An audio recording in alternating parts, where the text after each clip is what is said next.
Hello friends, आज हम बात करेंगे नेताजी सुभाष चंद्र बोस के बारे में।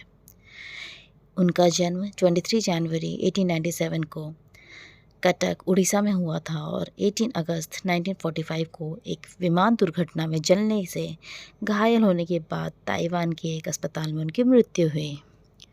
उनका प्रसिद्ध नारा, तुम मुझे खून दो मैं तुम्हें आज़ादी दूंगा, जय हिंद और दिल्ली चलो। इन सब नारों की वजह से बहुत से लाखों करोड़ों भारतीय प्रेरित होकर और देश की आज़ादी में हिस्सा लिया। लेकिन सुभाष चंद्र बोस को किसने प्रेरित किया? आखिर ऐसी क्या घटनाएं थी उनकी ज़िंदगी में जिसकी वजह से उन्होंने देश की आज़ादी की लड़ाई में कूदा, छलांग लगाई? इन सब की शुरुआत कैसे हुई, आइए जानते हैं। 16 साल की उम्र में स्वामी विवेकानंद और रामकृष्ण की रचनाएं पढ़ने के बाद वह उनकी शिक्षाओं से प्रभावित हुए। उसके बाद उनके माता ने उन्हें भारतीय सिविल सेवा परीक्षा उत्तीर्ण की।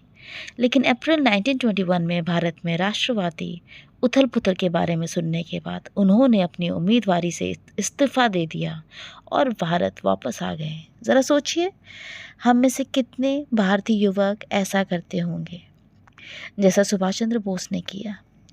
अगर आज देश में कुछ हो जाए तो भारतीय युवक तो शायद चाहेंगे कि वो भारत से बाहर सुरक्षित जगह पे जाए, ना कि भारत की आज़ादी की लड़ाई में कूदें। ना ही आज़ादी बल्कि कोई भी किसी भी तरह का उथल पुथल राजनीति, लोग इससे दूर रहना चाहते हैं।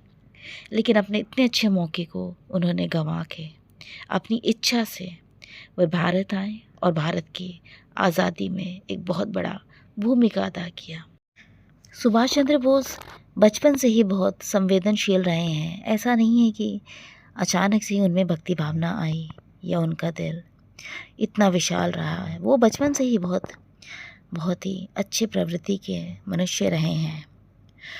बचपन की एक घटना का हम जिक्र करना चाहेंगे यहाँ पे। एक बार की बात है कि उनके घर के सामने एक बूढ़ी औरत रहती थी। वो बहुत ही गरीब थी, भीख मांगकर अपना पेट पालती थी। भूखे सोना उसकी आदत हो गई थी। उसकी ऐसी अवस्था देखकर बोस का दिल दहल जाता था। उस भिखारिन से मेरी हालत कितनी अच्छी है, ये सोचकर वह स्वयं शर्म महसूस करते थे। उनका सोचना था कि यदि हमारे समाज में एक भी व्यक्ति ऐसा है जो कि वह अपनी आवश्यकता पूरी नहीं कर सकता, तो मुझे सुखी जीवन जीने का क्या अधिकार है। और उन्होंने ठान लिया कि केवल सोचने से कुछ नहीं होगा, कोई ठोस कदम उठाना ही होगा। सुभाष चंद्र बोस के घर से उनके कॉलेज की दूरी 3 किलोमीटर थी। जो पैसे उन्हें खर्च के लिए मिलते थे उनमें से उसी में बस का किराया भी था।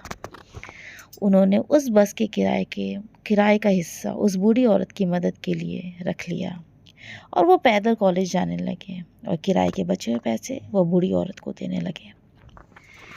ज़रा सोचिए, अगर हम भी अपनी ज़िंदगी का या अपने पैसों का एक पार्ट अच्छे कामों में लगा दें तो हमारे पुण्य का खाता कितना बढ़ जाएगा।